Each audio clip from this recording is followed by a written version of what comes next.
प्रमुख प्रतिपक्षी दल नेकपा एमालेका उपाध्यक्ष विष्णुप्रसाद पौडेलले 5 महिना अवधि बाँकी रहेको सरकारले आर्थिक बोझ पर्ने गरी बजेट ल्याएको बताउनु भएको छ। प्रतिनिधि सभाको मंगलबारको बैठकमा आर्थिक वर्ष 2079-80 को बजेटमाथिको सैद्धान्तिक छलफलमा भाग लिँदै पौडेलले 5 महिना अवधि बाँकी रहेको सरकारले भर्खरै निर्वाचनपछि बनेको सरकारले जस्तै आर्थिक बोझ पर्ने गरी बजेट ल्याएको बताउनु भएको हो। उहाँले बजेट मतदातालाई रिझाएर आउने निर्वाचनमा भोट प्रभावित गर्ने उद्देश्यबाट प्रेरित भएको आरोप लगाउनु भयो।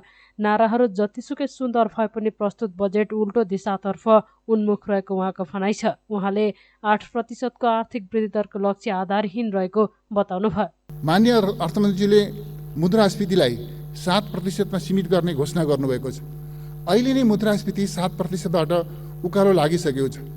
बजेटले 8% को आर्थिक वृद्धि दर हासिल हुने र मुद्रास्फीति 7% मा सीमित रहने भन्दै गर्दा यथार्थमा आगामी वर्षको मुद्रास्फीति कति प्रतिशत हुन सक्छ सामान्य हिसाब गर्दा अनुमान गर्न सकिन्छ। अर्कोतर्फ हाम्रो उत्पादन रातारात जादुको शैलीमा नाटकीय ढङ्गले वृद्धि हुने सम्भावना छैन। विश्वव्यापी आपूर्ति प्रणाली समस्याग्रस्त छ। इन्धन लगायतका इनपुटको मूल्य बढेको कारण उत्पादन लागत आकाशिएको छ। यस्तो स्थितिमा कसरी 7% को सीमाभित्र मुद्रास्फीति रहन सक्छ, के आधारमा यो सीमा निर्धारण गरिएको छ, यो अविश्वसनीय छ। यो बजेटले मुलुक र नेपाली जनता, खास गरी दैनिक कमाइबाट गुजारा गर्ने श्रमिक वर्ग र न्यून आय भएका जनसमुदायको जीवनलाई अझ कठिन बनाउनेछ। सभामुख महोदय, ग्रेनाइट, मार्बल, ढुङ्गा, चट्टान जस्ता विषयहरू निकासी गर्ने प्रस्ताव पनि यो बजेटमा गरिएको छ। म सभामुख महोदय, यो प्रस्तावको औचित्य माननीय अर्थमन्त्रीज्यूबाट चाहका साथ सुन्न मलाई रुचि छ। सभामुख महोदय, मैले यस विषयमा यति मात्रै भन्न चाहन्छु। सभामुख महोदय, त्यस्तै गरी यसमा करका प्रश्नमा पनि अनेक प्रकारका असङ्गतिहरू छन्। सभामुख महोदय, बजेटमा प्रस्तुत गरिएको करको संशोधन प्रस्ताव आधारहीन छ, असङ्गत छ र प्रत्युत्पादक छ। यसका प्रशस्त उदाहरणहरू छन्। म केही प्रतिनिधि घटना मात्रै म यहाँ चर्चा गर्न चाहन्छु। सभामुख महोदय, विद्युतीय सवारी साधन, यो विद्युतीय सवारी साधनलाई हामी किन यसरी फुटबल बनाइरहेका छौँ? सभामुख महोदय, समय त सिद्धियो, सक्ने आँट्यो। सभामुख महोदय, म धेरै लिन्न। यसरी किन फुटबल बनाइरहेका छौँ? नेगेटिभ लिस्टमा भएका सामग्रीहरू, रक्सी, चुरोट, सुर्ती जस्ता चिजहरूमा अन्तशुल्क को प्रबन्ध गर्ने हाम्रो प्रचलन छ। सभामुख महोदय, अब हामी के गर्ने भयो त भन्दाखेरि विद्युतीय सवारी साधनको इम्पोर्टमा पनि अन्तशुल्क लगाउने भयो र भन्सार महसुल बढाउने भयो। सभामुख महोदय, अब यसको अर्थ के भनेदेखि हामी अब विद्युतीय सवारी साधनको प्रयोगलाई हामी डिस्करेज गर्दैछौँ। फेरि पनि हामी डिजेल पेट्रोलकै भेहिकलहरूलाई इन्करेज गर्दैछौँ र हामी भोलि इनर्जी स्पिल होला मतलब छैन, तर महँगो तेल किनेर, महँगो पेट्रोल डिजेल किनेरै सवारी साधन चढ्न विवश हुनेछौँ। त्यो ओरिएन्टेसन, त्यो दिशा लिन खोजेको सभामुख महोदय यो बजेटले। त्यस्तै छलफलमा भाग लिँदै कांग्रेसका नेता डाक्टर मिनेन्द्र रिजालले बजेटको मूल दिशा सही भएको बताउनु भयो। अघिल्लो सरकारको विरासतका रूपमा वैदेशिक र आन्तरिक ऋण तथा व्यापार घाटा कायम रहेको बताउँदै उहाँले आर्थिक अवस्था सुधारमा ध्यान केन्द्रित गर्नुपर्ने बताउनु भयो। उहाँले सरकारले संसद विघटन गरेर निर्वाचन घोषणा भएको अवस्थामा संसद बाहिरबाट ल्याएको बजेट र हालको बजेटको तुलना गर्न उपयुक्त नहुने जिकिर गर्नुभयो। 838 मेगावाट सजिलै थपिन्छ, त्यस पछाडिको वर्षमा थप्नलाई समस्या हुँदैन। यसबारे जुनसुकै बेला पनि छलफल गर्न सकिन्छ। शिक्षामा प्रौद्योगिकी शिक्षा, स्वास्थ्य बिमा र लामो र रोगबाट र जुन रोगबाट असाध्यै कठिनाइ हुन्छ त्यहाँ जुन किसिमको सुविधा दिने सरकारले बाटो ल्याएको छ त्यो उचित छ, ठिक छ। पर्यटनको विकासका लागि, पूर्वाधार विकासका लागि जसरी आपसी स्वामित्व, प्राइभेट पब्लिक पार्टनरसिप, विदेशी लगानी, स्वदेशी लगानी, त्यसबारे नयाँ केही बाटाहरू, नयाँ केही उपायहरूको खोजी यो बजेटले गरेको छ। त्यसले निश्चित रूपमा एउटा बाटो र एउटा बाटो समाजलाई अर्थतन्त्रले भन्ने लाग्छ मलाई। पूर्वाधार निर्माणका लागि हावादारी सपना भन्दा साँच्चै अर्थमा एउटा बाटो चाहिँ लिन्छ भन्ने मलाई लागेको छ। बजेट भन्नुभयो निर्वाचनमुखी छ, दीर्घकालीन प्रभाव हुनु भएन भनेर। मैले यति मात्रै भन्छु। अघिल्लो वर्ष 2078 साल जेठ 8 गते प्रतिनिधि सभा विघटन भयो। पूर्ववक्ता मान्यले 2078 साल जेठ 15 गते बजेट प्रस्तुत गर्नुभयो। प्रतिनिधि सभाभन्दा बाहिर बजेट प्रस्तुत गर्नुभयो। आफ्नो बजेट पढ्नुहोस् न। निर्वाचनको घोषणा गरेपछि तपाईँले गरेको बजेट र अहिलेको बजेटलाई तुलना गर्नुहोस् अहिले प्रतिनिधि सभा यहीँ छ। यो बजेट प्रतिनिधि सभाले पारित गर्ने हो। 6-7 महिना अवधि भने पनि प्रतिनिधि सभा जुन दिनसम्म छ त्यो दिनसम्म रहन्छ। त्यो दिनसम्म प्रतिनिधि सभाबाट अनुमोदन गर्ने बजेटलाई तपाईँले संसद छलेर संसद विघटन गरेर अनि बजेट पनि भन्न नमिल्ने गरी सार्वजनिक खर्चको जानकारी भनेर प्रस्तुत गर्नुपर्ने परिस्थितिसँग तुलना गर्नु उचित भएन। तपाईँले निर्वाचनको घोषणा गरेर निर्वाचनलाई प्रभावित गर्ने खालको जे भाषा प्रयोग गर्नुभएको थियो त्योभन्दा निकै कम भाषा छ। तर मैले यति चाहिँ भन्नुपर्छ, अब आजको जमाना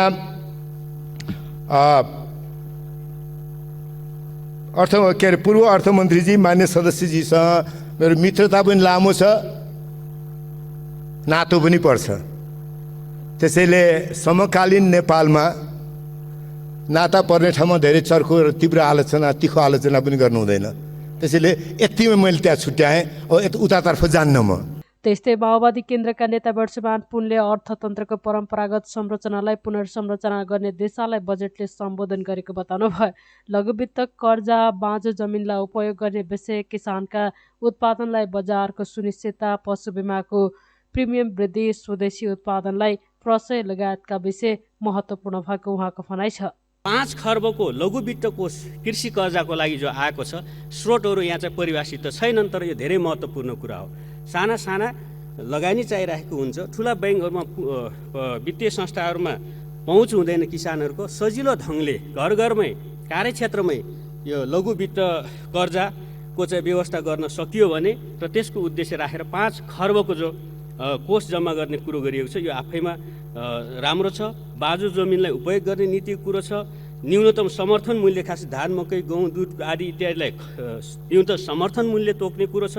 र यदि बिक्री भएन भने सरकारको सङ्घ प्रदेश स्थानीय तहले त्यस्ता कम्पनीहरू, सार्वजनिक कम्पनीहरू मार्फत खरिद गर्ने, बजारको सुनिश्चितता गर्ने कुरो, यो आफैले पेब्याकको जो ग्यारेन्टी गरिएको छ, यो आफैमा यो महत्त्वपूर्ण कुरो हो। किसानले उत्पादन गर्छ, अनुदान दिन्छ, उत्पादन गर्छ, बजार पाउँदैन र त्यसै कुहिएर या खेर जाने अवस्था हुन्छ। त्यो अवस्था हुँदैन कि आधारभूत यो चाहिँ उत्पादनहरू, किसानहरूको उत्पादन सरकारले खरिद गर्छ भनेर बजारको पनि ग्यारेन्टी गरिएको यो कार्यक्रम आफैमा महत्त्वपूर्ण रहेको छ। र कृषि बाली तथा पशु बिमाको प्रिमियम बढाएर 80% अनुदान गर्ने कुरादेखि लगाएर 100वटा सामुदायिक गोदाम घर निर्माण गर्ने लगायतका कुराहरू आएका छन्। यो आफैमा धेरै महत्त्वपूर्ण कुराहरू आएका छन्। सम्माननीय सभामुख महोदय, त्यसै गरी चाहिँ हामीले संरचनागत सुधारको रूपमा गरिएको हामी चाहिँ अहिलेसम्म हाम्रो संरचना भएको आयातमुखी संरचना हो र हाम्रो निर्यात असाध्यै कम छ। त्यसो गर्दा हामी व्यापार घाटा असाध्यै चुलिएको अवस्था छ। त्यसलाई प्रतिस्थापन गर्ने भनेको संरचनागत परिवर्तन हो। त्यसअघि बैठकमा समय माग गरेर सांसद अञ्जना वैशङ्खेले बाँकेको हत्याको घटनामा दोषीलाई कैदबाट उम्काएर निर्दोष सुन्दर हरिजनलाई कैद पठाएको भनिए आएको समाचारबारे ध्यानकर्षण गराउनु भएको थियो।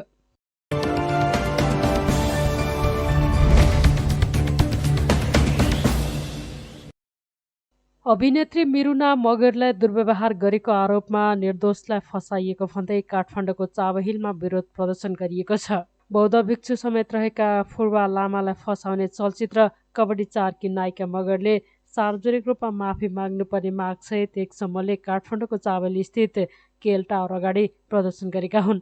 चलचित्रको प्रचारका लागि गएका बेला आफूमाथि अभद्र व्यवहार गरेको भन्दै नायिका मगरले लामालाई पक्राउ गराएकी थिइन्। प्रदर्शनका क्रममा उनीहरूले कबड्डी 4 पोस्टर जलाएका थिए। यसैबीच लामालाई मङ्गलबार रिहा गरिएको प्रहरीले जनाएको छ।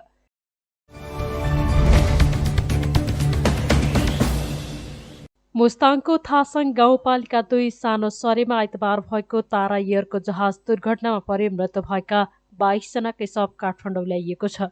त्रिभुवन अन्तर्राष्ट्रिय विमानस्थलका अनुसार उक्त विमानमा ज्यान गुमाएका 10 जनाको शव सोमबार साँझ ल्याइएको थियो भने बाँकी रहेका 12 जनाको शव मङ्गलबार नेपाली सेनाको हेलिकप्टरबाट काठमाडौँ ल्याइएको हो। काठमाडौँ ल्याइएका शवहरू त्रिवी शिक्षण अस्पतालमा पठाइएको छ।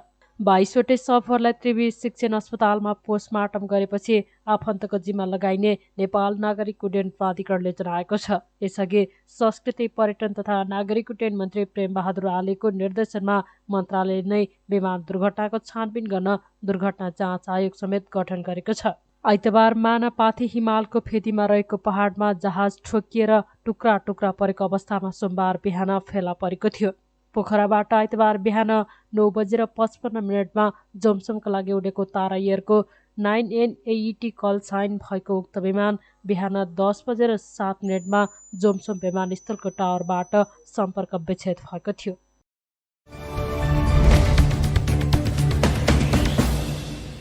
प्रतिनिधि सभा अन्तर्गतको विकास तथा प्रविधि समितिले गुरुयोजना बनाएर मात्रै रेल पूर्वाधार आयोजना अघि बढाउन सरकारलाई निर्देशन दिएको छ। सिंहदरबारमा मंगलबार बसेको समिति बैठकले रेल पूर्वाधार आयोजनाको सुरुवात भइसकेको अवस्थामा हालसम्म गुरुयोजना नबनाई काम अघि बढाइएकोमा ध्यानकर्षण भएको समेत जनाएको छ। राष्ट्रिय महत्त्वका क्षेत्रमा अल्पकालीन, मध्यकालीन र दीर्घकालीन योजनाको खाका बनाई प्राथमिकताका आधारमा गुणस्तरीय रूपमा आयोजना अघि बढाउन भौतिक पूर्वाधार तथा यातायात मन्त्रालय र रेल विभागलाई निर्देशन दिइएको समिति सभापति कल्याणी खड्काले जानकारी दिनुभयो। उहाँले जयनगर, जनकपुर, कुर्था, बर्दिवास हुँदै निजगढसम्मको निर्माणाधीन रेल पूर्वाधारको प्रारम्भिक ट्र्याकमा गुणस्तरको कमी देखिएको भन्दै उपयुक्त समयमा स्थलगत अनुगमन गरिने बताउनुभयो। रेल पूर्वाधार आयोजनाको सुरुवात भई यतिका समय व्यतीत हुँदा पनि हालसम्म गुरु योजना नबनाई काम अगाडि बढाइएकोमा समितिको गम्भीर ध्यान आकर्षण भएको छ। यसरी राष्ट्रिय महत्त्वको आयोजना सुरु गर्दा अल्पकालीन, मध्यकालीन र दीर्घकालीन योजनाको खाका बनाई प्राथमिकताका आधारमा गुणस्तरीय रूपमा आयोजना अगाडि बढाउन समिति नेपाल सरकार तथा भौतिक पूर्वाधार यातायात मन्त्रालय र रेल विभागलाई निर्देशन गर्दछ। यो जुन प्रारम्भिक ट्र्याकहरू जुन बनेको छ त्यसमा चाहिँ असाध्यै गुणस्तरको हामीले कमी देखेका छौँ। यसैको लागि हामीले गुणस्तर रूपमा काम अगाडि बढाउँ भनेर हामीले निर्देशन गरेका छौँ।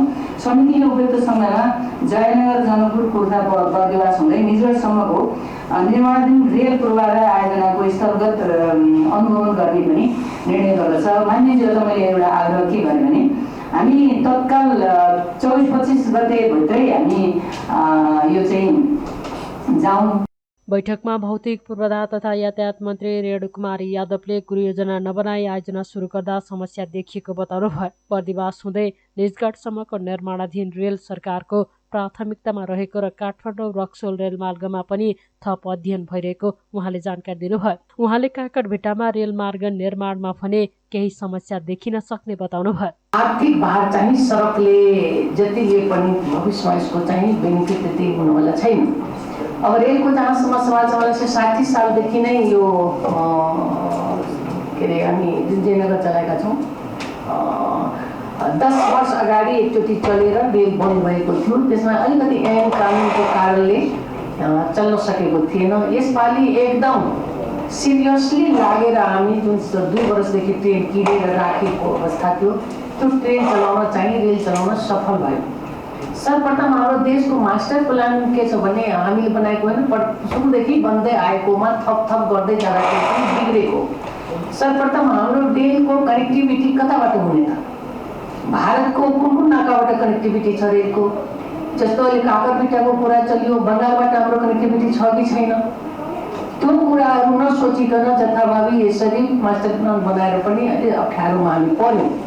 तर पनि यो रेल चलाउँदाखेरि अहिले मलाई चाहिँ 35 किलोमिटर जुन जयनगरदेखि जनकपुर, कुर्था र कुर्थाबाट 15 किलोमिटर अहिले बनिसकेका छन्, करिब कम्प्लिट भइसकेको छ। यो महिनाको लास्ट या अर्को महिनामा त्यो पनि ह्यान्डओभर हामी हुन्छ, हाम्रो त्यो पनि चल्छ 51 किलोमिटर। अहिले त्योभन्दा पनि उताबाट के अरे बर्दिवास र निजगढसम्म चल्यो भने मलाई लाग्छ त्यतातिरको धेरै चाहिँ हामी उताबाट उपलब्धि लिन सक्छौँ। र जुन रक्सौलबाट काठमाडौँको हाम्रो जुन भिजन छ त्यो जुन अहिले अध्ययन भइराखेको छ, किनभने पहिला हामी स्ट्यान्डर्ड गेजमा हाम्रो अध्ययन भएको थियो। अहिले ब्रोड गेजमा सबै इन्डियन गाडीहरू ब्रोड गेजमा चल्न सकेपछि उसलाई झन् अलिकति अध्ययन गरेर अगाडि बढाउने चाहिँ हाम्रो कार्य चाहिँ सुरु भइसकेको अवस्था छ। अब निजगढसम्म चल्यो भने हामी धेरै फाइदा लिन सक्छौँ।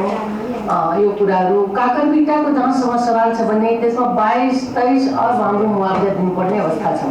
म मान्यजीलाई अवगत गराउन खोजेँ। त्यो मैले अस्ति पनि मैले के भनेको थिएँ, त्यो कहिलेकाहीँ कहावत छ न तेल हुन्छ न राधा नाचिन्छ भने जस्तो भयो। अब 25 अर्ब त्यतिमा हाम्रो मुआवजा दिँदैन। हाम्रो देशभरिको हरेक निकायको आर्थिक अवस्था हेरेर र यो जथाभावी सबै पब्लिकलाई हामीले चाहिँ समस्या यो जग्गा हामी लिएर उसलाई पनि केही उपलब्धि नदिँदाखेरि मलाई के लाग्छ त्यसलाई अलिकति हामी सिरियसली लागेर फुकवानी गर्नुपर्ने अवस्था छ। त्यस्तै रेल विभागका महानिर्देशक दीपक कुमार भट्टराईले बर्दिवास हुँदै निजगढसम्मको 70 किलोमिटर ट्र्याक निर्माण कार्य भइरहेको हालसम्म 32% भौतिक प्रगति भएको जानकारी दिनुभयो। यसमा 25 अर्ब 90 करोड खर्च भइसकेको उहाँको भनाइ छ। जयनगर जनकपुर कुर्था बिजलपुरा रेलवे सञ्चालनको कार्य गर्ने भन्ने कार्यक्रम भएको छ। त्यसमा चाहिँ हामीले कुर्थासम्म सञ्चालन गरिसकेका छौँ। त्यस्तै जोगबनी विराटनगर खण्डको रेल सेवा पनि सञ्चालनको कार्यक्रम राखिएको छ र त्यसमा अब पथना भन्ने भारतको एउटा पोइन्टदेखि नेपालको यो अहिले आइसिपी बनेको ठाउँ नेपाल कस्टम यार्ड भन्छौँ त्यहाँसम्मको करिब 7 किलोमिटरको काम सम्पन्न भइसकेको छ। त्यसमा चाहिँ अब रेल सेवा सञ्चालन गर्न सक्ने अवस्थामा पुगेका छौँ। त्यस्तै यो बर्दिवास खण्डको ट्र्याकबाट 70 किलोमिटरको काम अहिले चालु छ। त्यसमा 18 किलोमिटर हामी बनाउँछ। यसमा डिटेलमा म अहिले पछि चाहिँ आउँछु। यो विभिन्न एक्टिभिटिजहरू हुन्छ जस्तो बर्दिवास खण्डको पुलको कार्य भयो, अनि कागजका इनरवाको जग्गा काठमाडौँ रेलमार्गको विस्तृत अध्ययन, पेरुङ काठमाडौँको अध्ययन, अनि निजगढ अमरापुरीको जुन 136 किलोमिटर पूर्व पश्चिम हाम्रो कार्यक्रम रहेको छ र यो ओभरअल वैशाख मसानसम्मको यसमा प्रगति देखाइएको छ। यसमा यो प्रगतिलाई रिफर गर्दाखेरि जुन अहिले हाम्रो निर्माणाधीन भनेको निजगढदेखि बर्दिवास खण्ड चाहिँ निर्माणाधीन छ 70 किलोमिटर। यसमा अहिले ट्र्याक बेडको कामहरू भइरहेको छ, अनि पुलहरूको कामहरू भइरहेको छ र त्यसको लागतलाई आधार मानेर यो प्रगति देखाइएको छ। यसको 70 किलोमिटरको लागत करिब 70 अर्ब मुआवजा बाहेकको देखाइएको छ। यो फिजिबिलिटी स्टडी समेतको गरेको हो र अहिलेसम्म यसको भौतिक प्रगति हेर्दा 32% पुगेको छ र खर्चको हिसाबले हेर्दाखेरि 25 अर्ब 90 करोड यसमा खर्च भएको देखिन्छ र खर्चको हिसाबले करिब 35% यसको भनौँ न भौतिक प्रगति देखिएको छ भनेदेखि यस आर्थिक वर्षको फिगर पनि यहाँ देखाएको छ। करिब 6 अर्ब 53 करोड चाहिँ हाम्रो विनियोजन छ र त्यसमध्ये यो जेठ होइन वैशाख मसानसम्म 2 अर्ब 12 करोड खर्च भएको छ। यसरी हेर्दाखेरि करिब 32% चाहिँ नै वित्तीय प्रगति भएको देखिन्छ। बैठकमा समिति सदस्यले रेल मार्ग निर्माण कार्यमा उल्लेखनीय प्रगति हुन नसकेको बताएका थिए। रेल तथा मेट्रो रेल विकास आयोजनाको वर्तमान अवस्थाको सम्बन्धमा समितिले छलफल गरेको हो।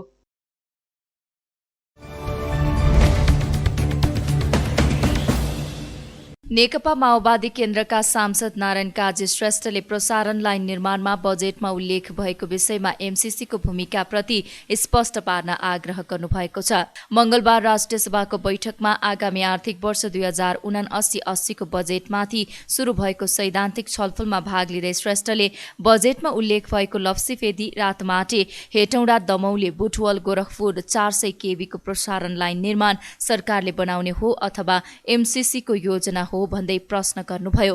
संसदबाट एमसीसी परियोजना पारित गर्दा 12 बुँदे व्याख्यात्मक घोषणा पारित गरिएको र ठूला नेताहरूले 12 बुँदे कार्यान्वयन गर्ने कुरामा अमेरिकाले सहमति जनाएन भने त्यही दिन खारेज हुन्छ भनेको पनि उहाँले स्मरण गर्नुभयो।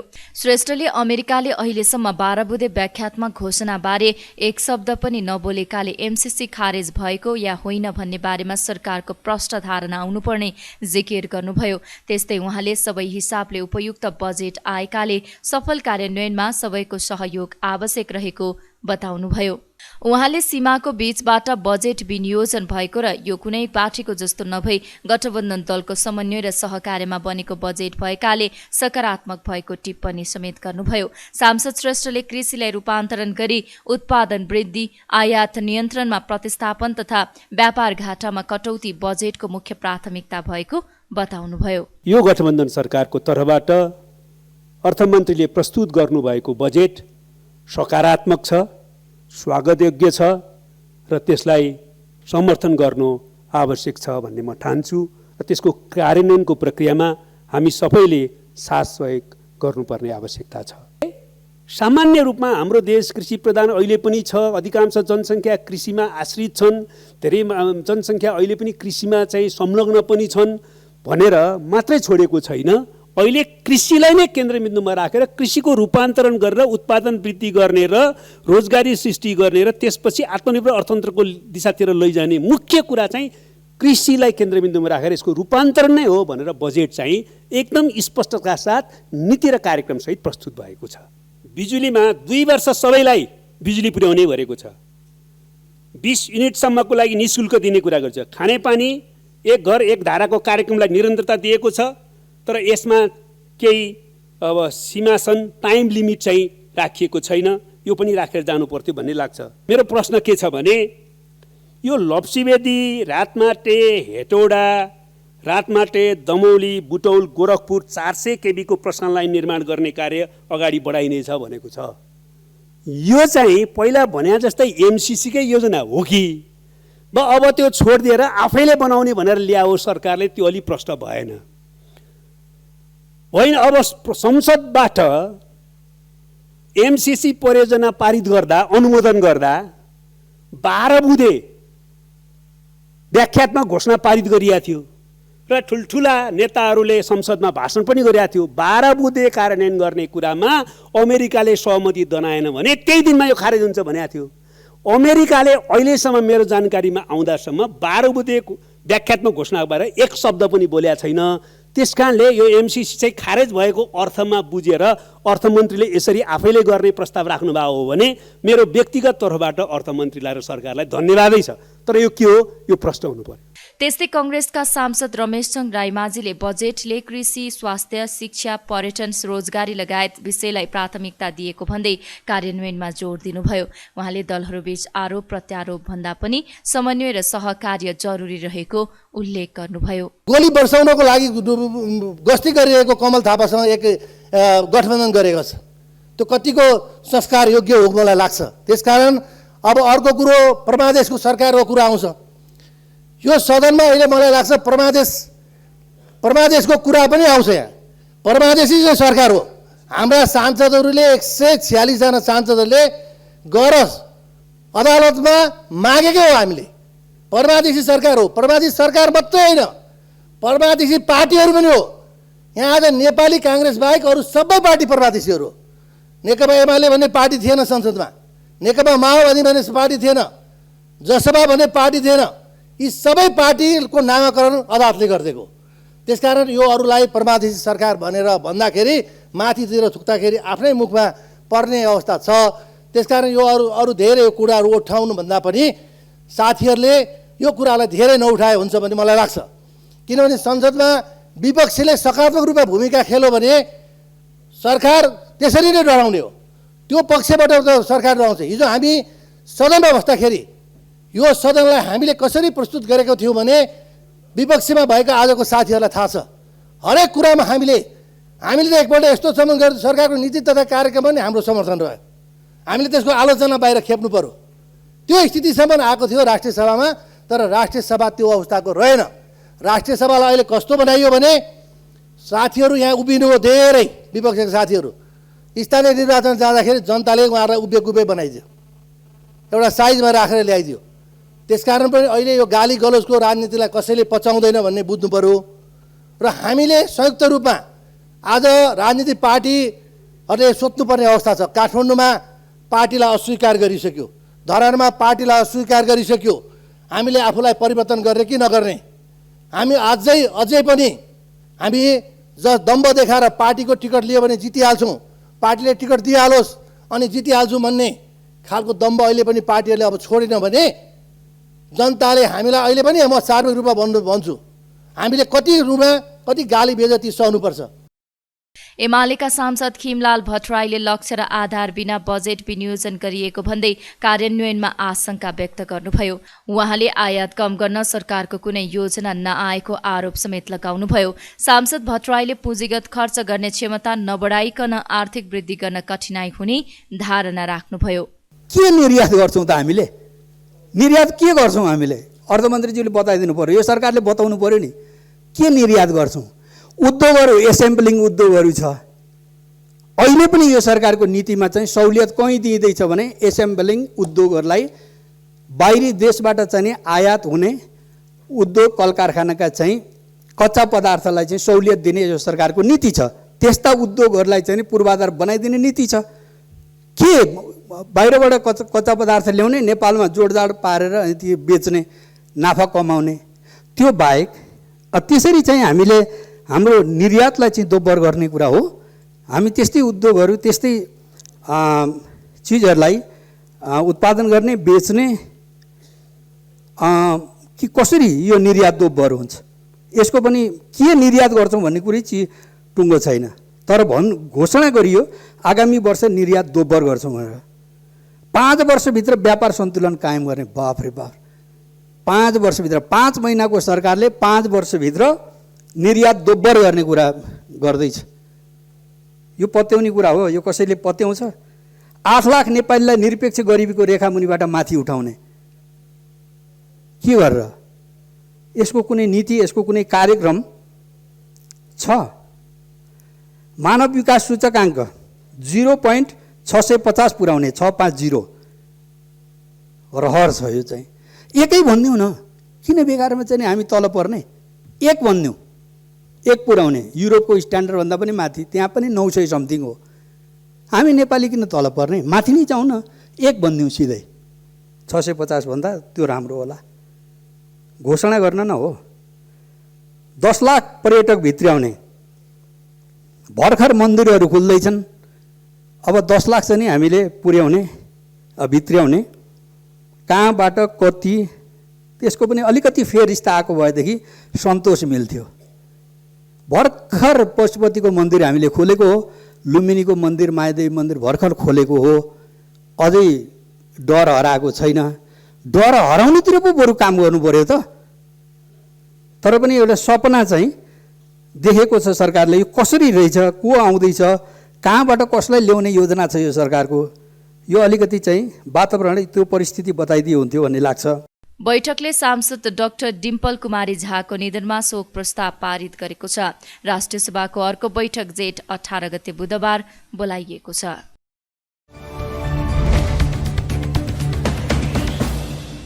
स्यानिटरी प्याड आयातमा सरकारले 90% छुट दिने निर्णयको नेपाल स्यानिटरी प्याड उत्पादक संघले विरोध जनाएको छ। संघले मंगलबार काठमाडौँमा पत्रकार सम्मेलन गर्दै सरकारको यस्तो निर्णयले नेपालका प्याड उद्योगहरू धराशयी हुने भन्दै तत्काल निर्णय फिर्ता नलिए सङ्घर्षमा जाने चेतावनी दिएको हो। नेपालमा ठूला साना गरी 35 देखि 40 उद्योगहरू सञ्चालनमा रहेको संघले जनाएको छ। बजेट भाषणमा आयातित सेनिटरी प्याडमा 90% भन्सार महसुल छुटको घोषणा गरेको छ। हालको 15% रहेको भन्सार महसुल अब 1.5% मात्र लागू हुनेछ, जबकि कच्चा पदार्थमा 1% भन्सार महसुलको घोषणा गरिएको छ। तर केही कच्चा पदार्थ तथा प्याकेजिङ मेटेरियलमा लाग्ने अन्तशुल्कबारे कुनै घोषणा नगरेको भन्दै संघले आपत्ति जनाएको हो। तयारी वस्तुभन्दा कच्चा पदार्थमा बढी कर तिर्नुपर्ने भन्दै सरकारको यो कदमले स्वदेशी उद्योगहरू अप्रतिस्पर्धी भई बन्द हुने ठहर संघले गरेको छ। पत्रकार सम्मेलनमा बोल्दै संघका अध्यक्ष डोलराज अधिकारीले 2079-80 को बजेटले प्याड उद्योगहरूमाथि अन्यायमा परेको गुनासो गर्नुभयो। नेपालमा जम्मा खपत 30 करोड हुने भन्दै आवश्यक 90 करोड उत्पादन गर्ने क्षमता नेपाली उद्योगमा रहेको उल्लेख गर्नुभयो। यस बजेट मार्फत आयात गर्ने सेनिटरी प्याडमा 90% छुट दिएको कुरामा यो सङ्गठन घोर भर्सना गर्दछ। तत्काल यो निर्णय फिर्ता गर्न माग गर्दछु र हामी उद्योगीहरू यो देशलाई माया लाग्छ। यो देशको हाम्रो एउटा माग के हो भने हामीलाई काम गर्न देऊ, हामीले ट्याक्स तिर्छौँ। यो देशको माया हामीलाई अरूलाई जति छ हामीलाई त्यति छ। ट्याक्स तिर्छौँ, काम गर्ने वातावरण देऊ भन्ने हाम्रो पूर्ण माग छ। यो सरकारले आयातलाई निरुत्साहित गर्ने नीति हुँदाहुँदै के कति कारणले स्वदेशी उद्योगलाई धराशायी पार्ने नियत राखी आयातमा 90% छुट दियो। कतै लोभ लालचमा त परिएन भन्ने लाग्छ। सेनिटरी प्याड उत्पादनमा देश पूर्ण आत्मनिर्भर भइसकेको छ। ठुला साना गरी नेपालमा 35 देखि 40वटा उद्योग चाहिँ नेपालमा छन्। यसमा टोटलमा 6000 जनाले रोजगारी पाएको छ। यसमा 70% चाहिँ महिला रोजगारी छन्, 30% पुरुष रोजगारी छन्। यसको कुल सबै उद्योगको चाहिँ 6 अरबको लगानी छ। टोटललाई नेपालमा टोटल खपत यसको चाहिँ तपाईँको 30 करोड विशेष छ। हामी सबै उद्योगीको गरेर 90 करोड विशेष चाहिँ उत्पादन गर्ने हाम्रो क्षमता छ र हाम्रो 60 करोड विशेष चाहिँ कहाँ बेच्ने हो, हामीले कहाँ लगेर बेच्ने हो भन्ने हाम्रो टुङ्गो छैन। त्यस्तो अवस्थामा सरकारले आयातित प्रोडक्टलाई हदैसम्मको चाहिँ सुविधा दिएर विदेशी प्रोडक्टलाई प्राथमिकता दिएर 1.1%मा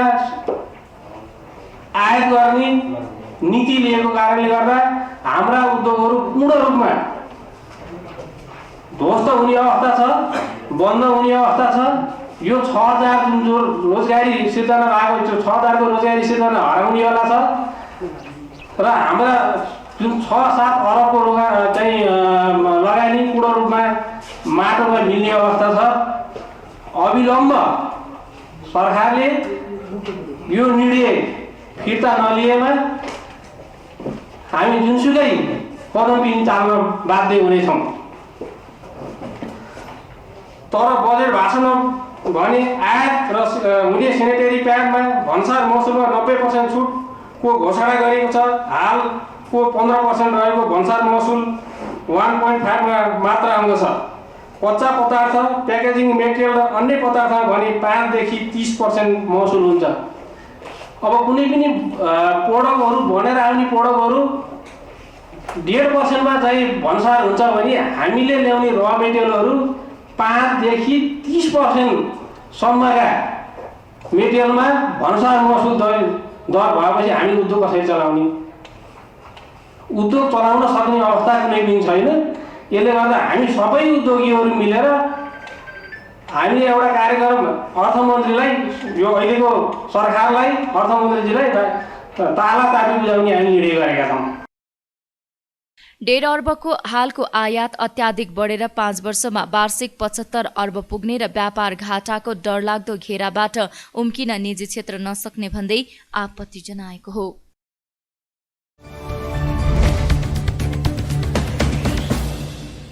उदयपुरको चौदण्डी गढी नगरपालिकामा गत वैशाख 30 गते स्थानीय तहको निर्वाचन सम्पन्न भएसँगै नगर कार्यपालिकाको निर्वाचन समेत सम्पन्न भएको छ। वैशाख 30 गते सम्पन्न स्थानीय तह निर्वाचनमा चौदण्डी गढी नगरपालिकामा 52 सिट मध्ये 41 सिट जितेको एमाले निर्विरोध कार्यपालिका सदस्य गठन गरेको छ। नगरको कार्यपालिका सदस्य निर्वाचनका लागि ज्येष्ठ 15 गते मनोनयन दर्ता र 17 गते चुनावको मिति तोकिएकोमा निर्धारित समयमा एमालेका उम्मेद्वारको मात्र मनोनयन दर्ता भए पश्चात उनीहरू निर्विरोध निर्वाचित भएका हुन्। मंगलबार चौदण्डी गढी नगरपालिकामा एक कार्यक्रमको आयोजना गरेर निर्विरोध निर्वाचित भएका कार्यपालिका सदस्यको नाम निर्वाचन अधिकृत महेश दाहालले सार्वजनिक गर्नुभएको थियो। चौदण्डी गढी नगरपालिकाको नगर कार्यपालिका सदस्यमा निर्विरोध निर्वाचित हुनेहरूमा दलित वा अल्पसंख्यक सदस्य पदमा उदय राज भुजेल, माधव सार्की र जयकुमार राई, त्यस्तै महिला सदस्य पदमा स्मृति तोलङ्गी सुयल, तिलावती राई, सुषमा राई, जानकी देवी चौधरी र शान्ति देवी चौधरी रहनु भएको छ।